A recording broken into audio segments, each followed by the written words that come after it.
Greetings everybody, out to sea. So, a quick word from our sponsor. I'm kidding.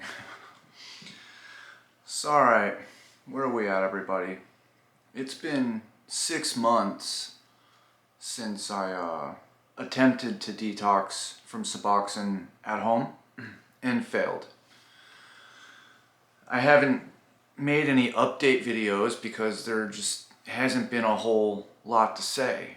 You know, I'm still on the Suboxone. However, it's still in my mind every day. You know, how am I going to get off of this stuff successfully? It's a thorn in my side. Looking at all of my failed attempts detoxing from Suboxone at home, I'm having to kind of wonder, you know, how am I going to do this differently so that I succeed? So this is where I'm at. You know, again, have moved again in another state. I was in Colorado, and I had just been munching on, like I had like a year's supply of 8 milligram Suboxones because I was just getting grossly overprescribed from a telehealth program. So I ran out of that, and I'm now going to a Suboxone clinic here in Tennessee. They're a lot more conservative out here, which at this point I prefer. So the clinic I go to, I talk to a counselor. I have to go pretty frequently. You know, I'm taking the UAs, all of that. But the counselor has been quite helpful, and you know, they can see I'm stable and doing well, all considering. You know, as far as being on Suboxone goes, I'm a success, really. I'm not out here relapsing, you know, smoking clear, eating benzos, skipping doses, doing dope or whatever. My life is pretty stable. You know, I'm a present father and functional in society. So this counselor asked me, you know, are there any worries you have? You know, things that could possibly trigger a relapse when you get off of this Suboxone and you're going to be vulnerable for a while. Is there anything that could possibly send you over the edge, realistically? And when I think to myself, after everything, if I get off of this Suboxone, is there a good chance I'm just going to freak out and go relapse on this fentanyl cut with xylazine out here and just die? You know, is that a very real possibility? And while the answer in my heart and head is a hard no, you know, that's not what I want, I have to remember the nature of this beast. You know, when you get off of Suboxone, you're raw and vulnerable. There may be cravings. But again, getting back to her question, is there anything in particular that is worrisome? And I was able to identify a couple things. One being physical, which is my dental situation. You know, I'm missing half of my teeth. There's pain, and I've been moving, bouncing around, seeing different dentists, getting some work done, but I haven't been able to complete it.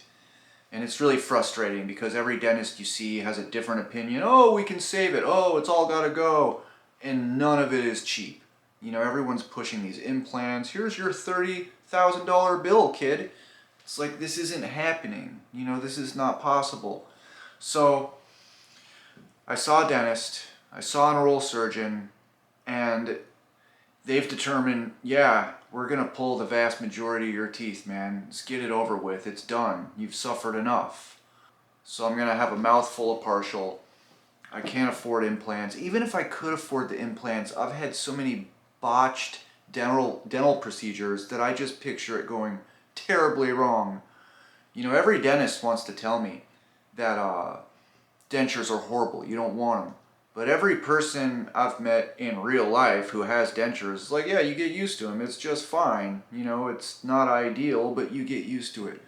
So anyways, that's a major thing. You know, because to be quite honest, a big reason I'm back on the Suboxone now was I was sober. You know, I had gotten off Suboxone, I wasn't on kratom, and I started having oral surgeries, got an infection, it went wrong, rounds of Vicodin, back on the kratom. Before I know it, I'm back on Suboxone.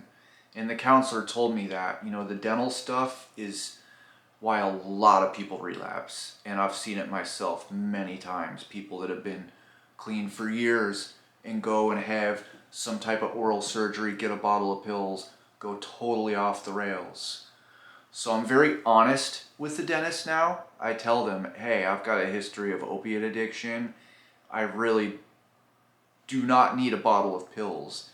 So while I'm totally terrified of getting the vast majority of my teeth pulled, and don't want to do it, it looks like that's on the horizon, and hopefully it goes smooth and just get it over with. So all of that's hopefully happening within the next couple months. It's going to take some time to heal. So there's no reason to get off of the Suboxone before that is done. So want to get that out of the way. And then beyond the physical, and this is the harder one, I have to ask myself, what type of foundation of support do I really have? Other than, my guitars, there's not much. Do I have any type of spiritual foundation to fall back on for when things get gnarly and raw? And life has been gnarly and raw the past few years, and it seems like there's just this pressure, and I think we all feel it, right? I'm not alone here. There's a pressure out here. It's just a hard time to be alive, man. And see, I've used these drugs to cope. It has been synthetic love in a lot of ways. Because that's what opiates are, man. It's synthetic love. It's a synthetic hug. But it's not real. You gotta pay it back tenfold. Nothing is free. It doesn't work like that. So the drugs have been a coping mechanism. And they continue to be, in a way. I'm getting prescribed 4 milligrams a day of Suboxone. So I can't take any more than that every day. A lot of times I only take 2 milligrams. I'm taking between 2 to 4 milligrams a day, depending. In the days that I take more than 2 milligrams, I'm taking that extra dosage as a coping mechanism.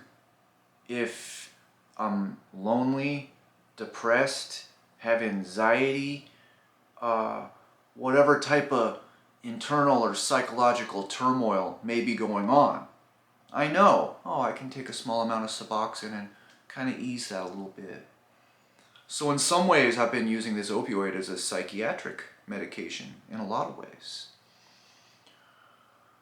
So, what am I going to do without the drugs? I mean, sure, you remove the drugs, you got to go through a time of healing process, let the brain repair, which takes quite a long time, and a lot of people don't make it that far.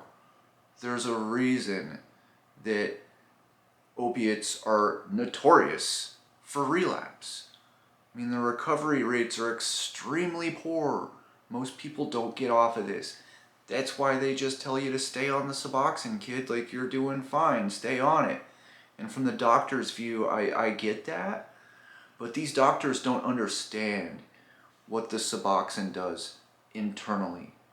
Being dependent on this synthetic, long-acting opioid, everything's just kind of Nobody wants to be on it. Very few people anyways. I don't want to be on it. Let's just put it like that. So I'm trying to figure out what can I do to put together some support for myself so that I'm going to be successful here and not just end up back on the Suboxone. Because worst comes to worst, can always just get back on the Suboxone, and that's what I've done over the years. And it's probably kept me alive. But I'm out of drug culture. I'm not vulnerable, and I've grown a lot. So, being that drugs have been my god in a way, I think anyone who has gotten deep into drugs, especially psychedelics, there's a spiritual component to it. And there's a reason why when you go to these 12-step meetings, It's a spiritual program. You need a spiritual fix. The thing with these 12-step programs, they tell you, well, God can be anything. It can be the doorknob. And they say stupid things like that don't make any sense. And generally, these meetings are in the basement of the church, right? So it's like, I'm not going to go to the basement of the church anymore. Why don't I just go upstairs and go to the real church? So I went to church this past Sunday. And it's the first time I've been to church since I left the Northwest in probably 5 years. And I would not consider myself a Christian at this point, or I don't adhere to any organized religion.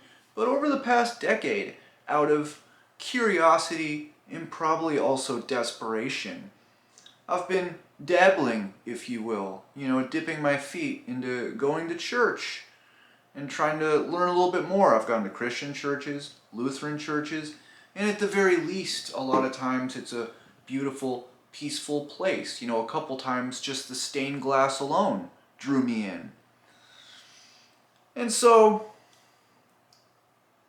there's been this ongoing phenomena where when I go to a church service, usually begins with some music playing and then the sermon goes on.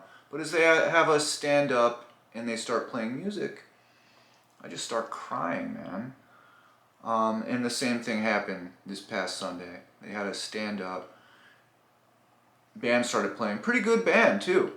They had some nice guitars, nice thin line telly, nice hollow body Gibson. And I can't even put my finger on why, but I just broke down. Tears just start streaming down my face, like wet tears on my chest. A couple people next to me kind of saw me, and at first I wanted to be embarrassed and hold it back, but it's like, just let it out, and maybe it was just the community alone. I'm surrounded by a good couple hundred people.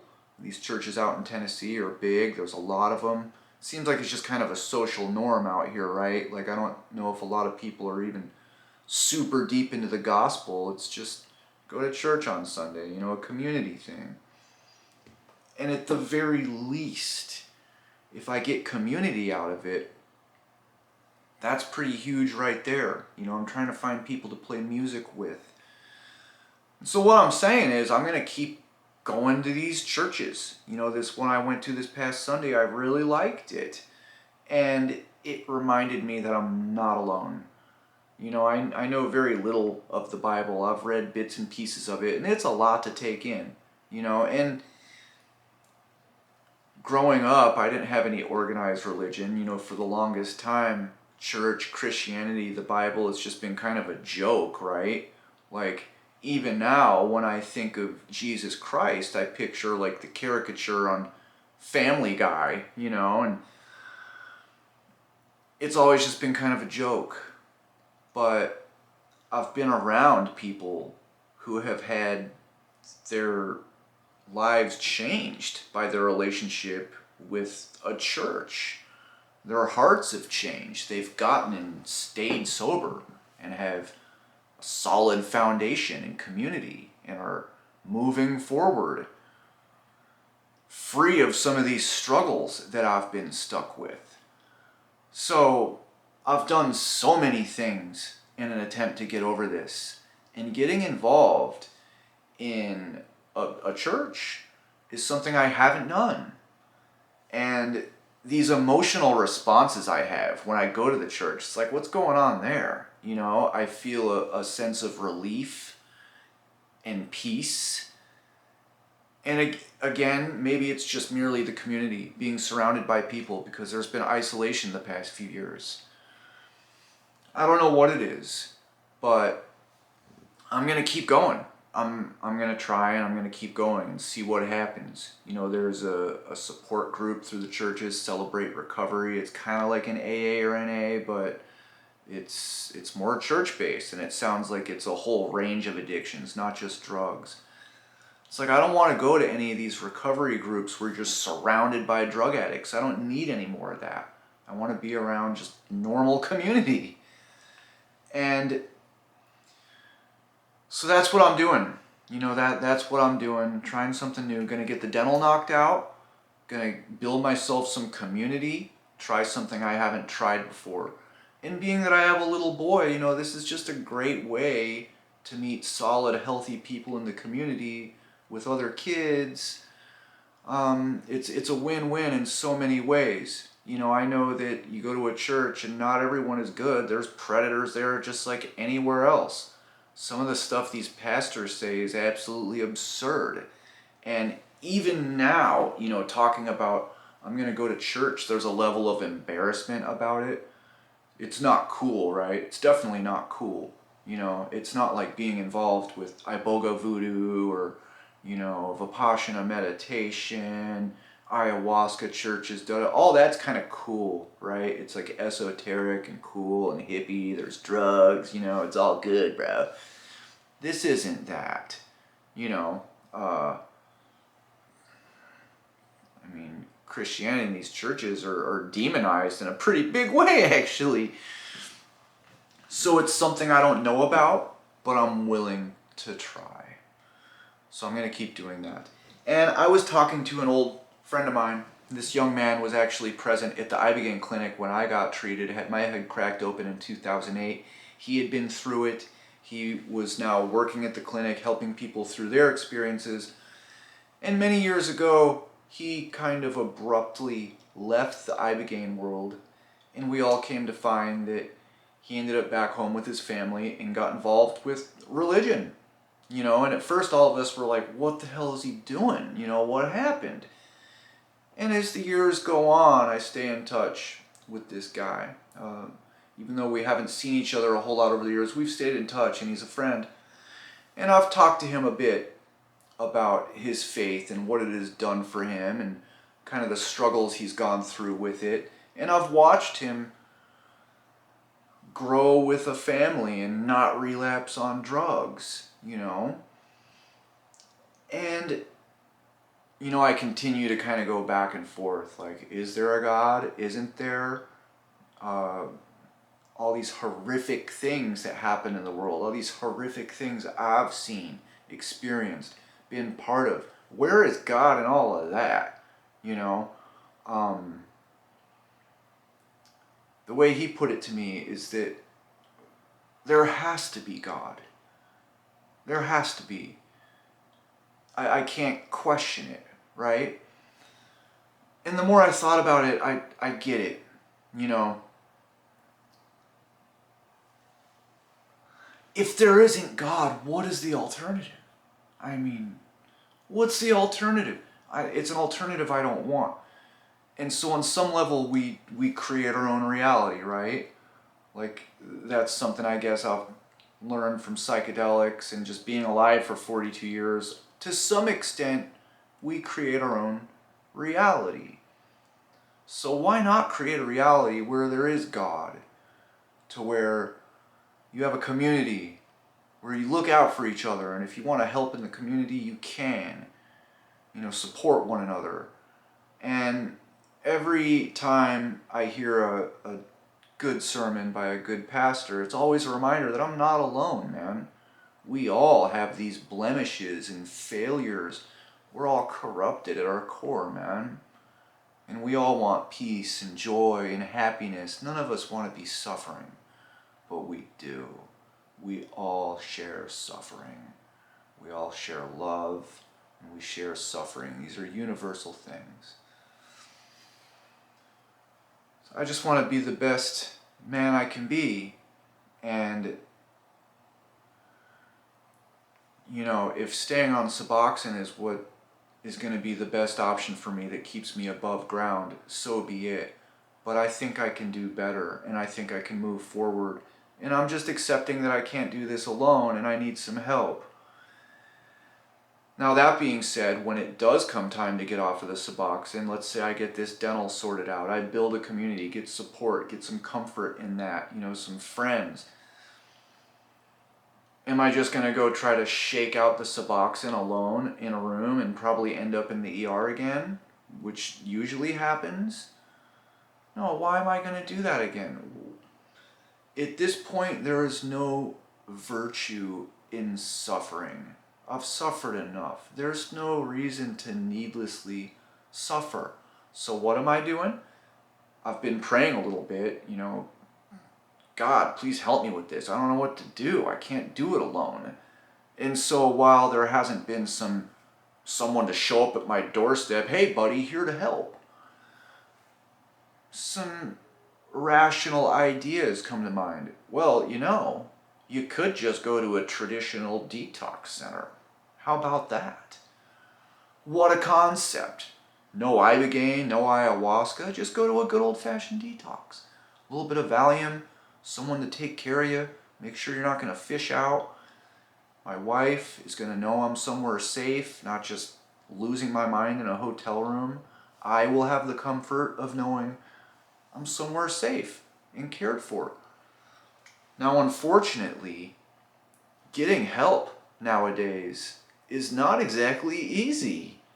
It's a lot easier to just stay on Suboxone. It's a lot easier to get drugs than it is to get real help. I contacted a detox center outside of Nashville. Hey, can you run my insurance?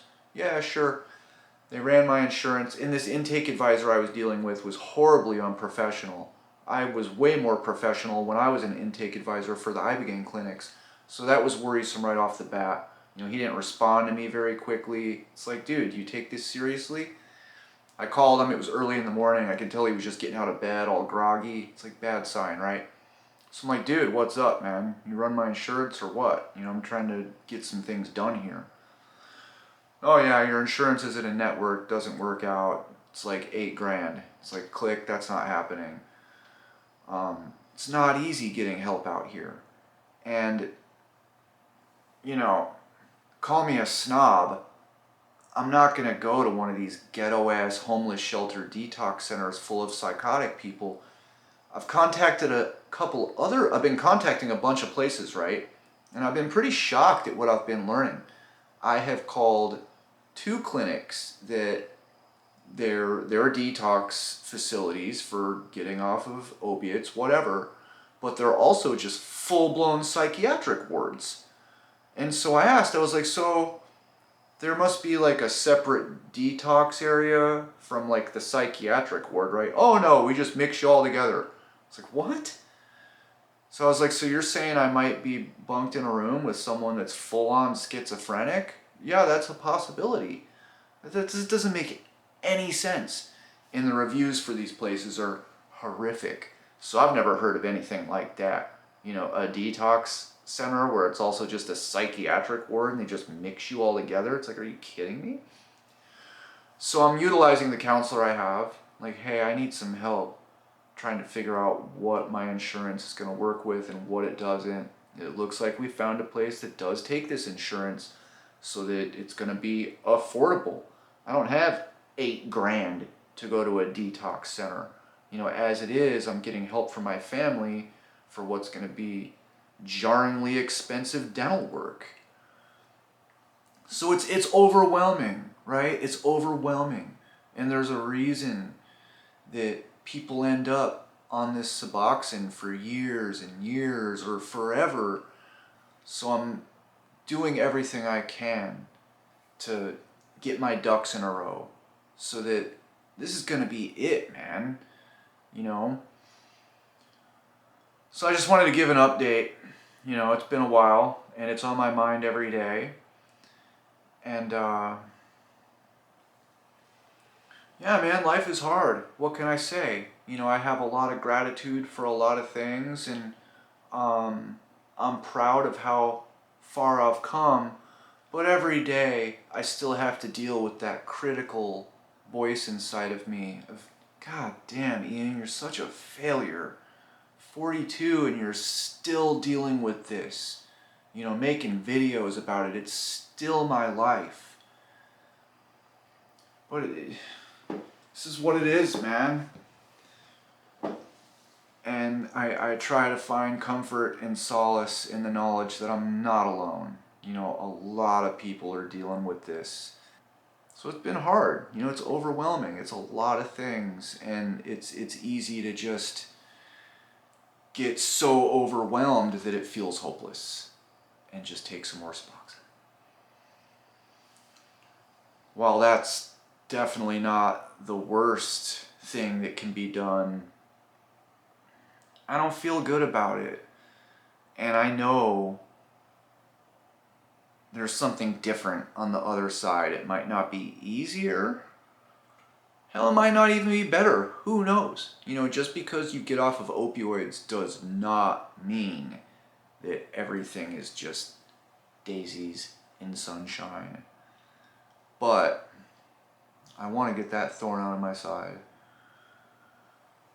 So anyways, I'll just leave it at that.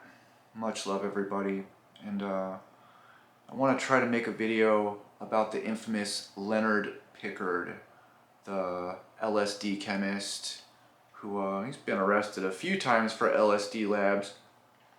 But it was the year 2000, he was arrested transporting a lab out of a missile silo in Kansas and got sentenced to 2 consecutive life sentences in prison.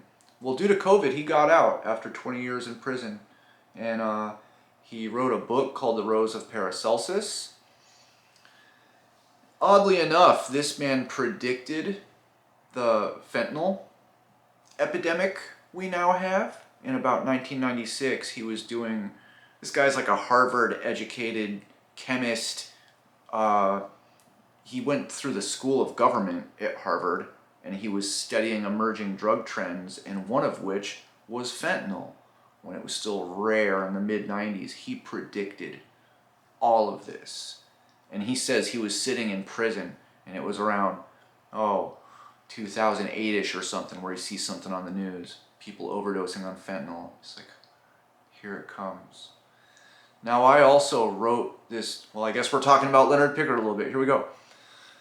I wrote this man a letter in prison, and I told him a little bit of my story. You know, I've been arrested by the DEA with LSD. I've been through heroin addiction, ibogaine, da-da-da-da.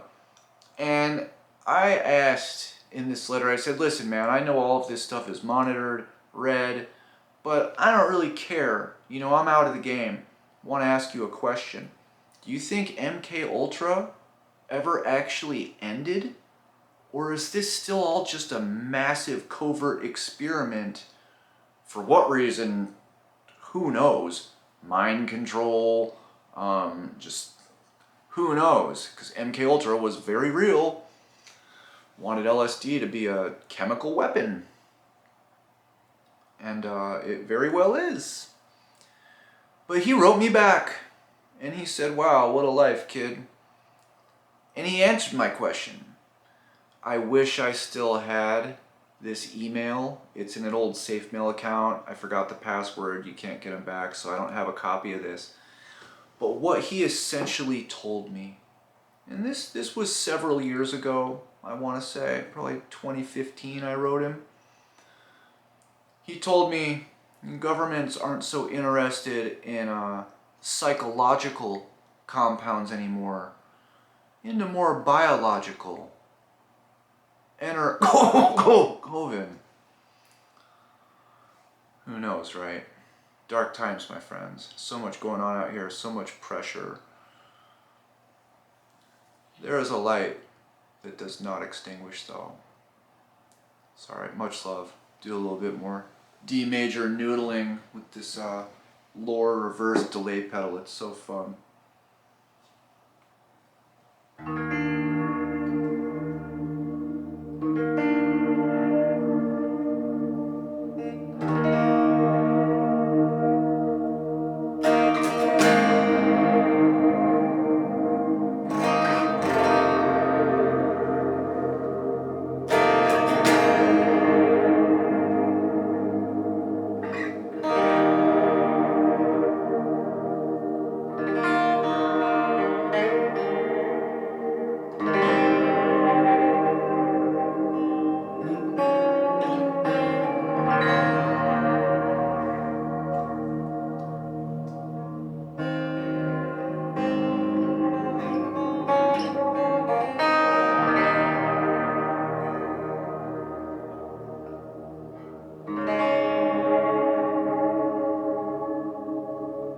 I strayed from D major. Oh well. Peace, everybody.